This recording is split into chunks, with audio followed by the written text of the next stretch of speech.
Good evening from New York. I'm Chris Hayes. Donald Trump and Stephen Miller's reign of terror on American streets has now taken 2 lives in less than a week. And it's forced the Trump administration to retreat a bit for now. We'll get into that.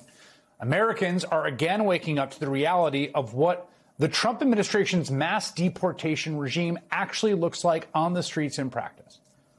It was almost 2 years ago to the day that folks at the Republican National Convention held signs like the one you see there that read mass deportation now. And at the time, as I watched that, I didn't think people actually understood what that political project would entail. I think that was doubly true for regular voters, swing voters, not the folks who would attend the RNC, but those who told pollsters they were in favor of mass deportation that Trump was campaigning on. Because in practice, what that project entails is constructing a massive, expensive, intrusive police state that terrorizes everyone, everywhere. Legal immigrants, unauthorized immigrants, natural-born citizens, children, adults, and everyone in between. Everyone. And that police state wreaks total havoc and destruction, physically, socially, and economically. People didn't understand that reality back during the campaign in 2024. A plurality voted for the guy who was promising mass deportations. He ran on it and he won. And as soon as he started actually implementing it, people figured out the ugly truth pretty quickly.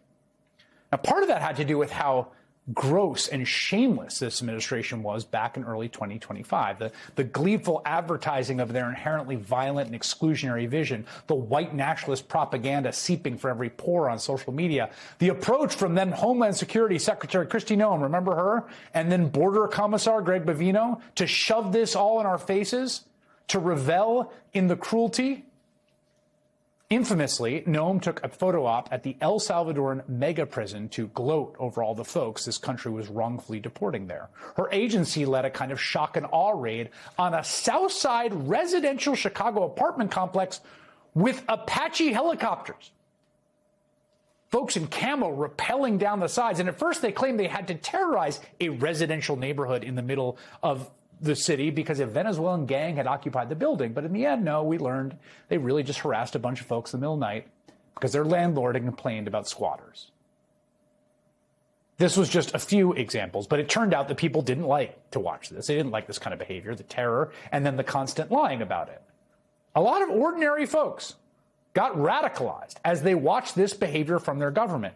Day after day and week after week and month after month. And they rose up and they protested all over the country, but specifically in the cities where ICE was coming in hard and advertising their big operations in places like Chicago and in Los Angeles. And then, of course, this winter, it all came to a head in Minneapolis back in January. Federal agents killed 2 American citizens in what looks to all the world like cold blood on the streets of our country. Renee Good and Alex Preddy were fatally shot while exercising their rights to protest their government. In both cases, the Trump administration lied about the victims and then slandered them, called them radicals and domestic terrorists, said they were trying to harm the officers. ICE also got caught lying about a Venezuelan man that an agent shot through a closed door. Now, that man lived, but the lie was so bad, so egregious, that Minnesota prosecutors charged the ICE agent for falsely reporting a crime. And the sum total of all this chaos and this lawlessness and brutality and all the deceit was massive public outcry. What happened in Minnesota in January was that Donald Trump and Stephen Miller lost the country. They lost the country. Everybody could see their deportation programs were a debacle, and they actually had to retreat a little bit, or at least appear to retreat. They fired Kristi Noem as the cosplaying DHS chief. They put Bovino in his tiny tailored overcoats out to pasture. He has since retired to become a kind of full-time white nationalist palling around with literal neo-Nazis in Europe. Then they brought in Markwayne Mullin to run DHS, but the policy didn't change. This is the important point here. Just the PR campaign. Mullin has been very clear about this, basically pledging for ICE to be more discreet about what it does. Essentially, look, we're going to do the same thing. We're just not going to advertise it. We're just going to do this under the radar. And this is just what they were doing to this point. They have, under Markwayne Mullin, ramped back up enforcement, massively increased it over the past few months. We're hearing reports of quotas for agents. They're hitting new records. And so what is the inevitable consequence?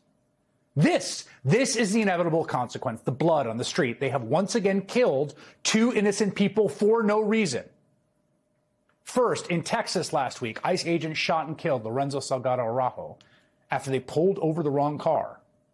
A man who had lived in the United States for 3 decades, who had American children, who had a business and a family and a life, who contributed to his neighborhood and his community, whose family found out he had been killed by our government on social media.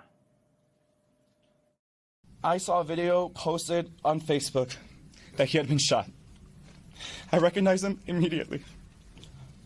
Not from his appearance, but from his voice, crying for help as he lay on the street, bleeding out. They have so many times before. This administration claims Salgado Araujo was trying to ram ICE agents with his car. Video that has emerged from multiple angles does not show this. In fact, it appears to show DH agents trying to run him off the road. And as we all know, as we have all seen, DHS and ICE have lied about this in the past. They've been caught red-handed lying about it, so much so they've had to drop criminal cases. And so there is absolutely no reason to believe them at this time unless there's more evidence, because it's the same playbook over and over and over again. And so yesterday, less than a week after Salgado Araujo was killed, Trump's agents killed someone again on the street. In Biddeford, Maine, about 20 miles south of Portland, Johann Sebastian Guerrero was shot and killed by ICE. And once again, he was not the intended target of their search. And once again, ICE claimed he was trying to ram them with his car.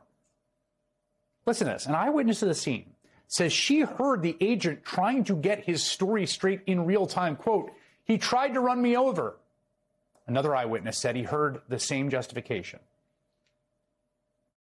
The ICE agent that had done the shooting was walking by me. I said, "I hope you're satisfied with what you've done." And he looked at me, the person that did the shooting, and he said, "Well, he was trying to run me over," or something to that effect.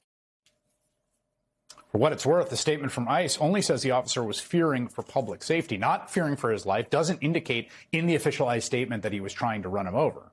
You can determine for yourself who's most credible here. But here we are once again. There's 2 more people dead, killed by our government on the street in broad daylight. They weren't doing anything wrong. In fact, both of these men were in the process of proactively attempting to regularize their status in this country. And once again, DHS is trying to shift the narrative. Today, ICE announced they are temporarily halting most traffic stop arrests. Time will tell if that's true or how long the pledge will last. For what it's worth, Trump's so-called border czar does not think it will be long.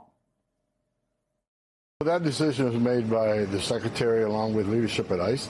But look, it's not a policy change. It's a temporary pause.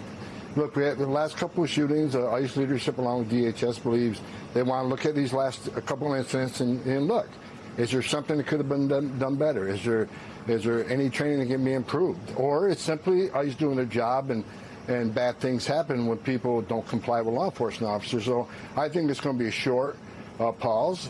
And I'm confident that ICE is well trained in vehicle stops, and you're going to see us keep moving forward. But this is just a temporary pause where they look at the incidents.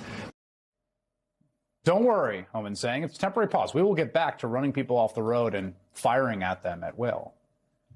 We should also note just today, a man in Florida was struck and killed by a vehicle as he fled an encounter with ICE at a Wawa gas station. Obviously, Trump and Stephen Miller are committed to this, and they're going to find a way to ensure that their aggressive deportation scheme continues. I think Miller thinks particularly they have a mandate to enact it. And it's not crazy, not as crazy as some of the other stuff they did. I mean, they ran on it. They won. Maybe they did have a mandate 18 months ago. But they sure as hell don't now. Trump's approval rating on immigration is way underwater and slipping. They have lost the country and they're losing more of it because the fundamental thing that they promised, mass deportations now, is horrific when you see it up close to everyone. In your neighborhoods, in your communities, to your neighbors. The slogan was one thing, the reality quite another. There is no humane and orderly, under-the-radar way to do what they want to do. And so cruelty and chaos will inevitably follow. I think Americans see that now quite clearly.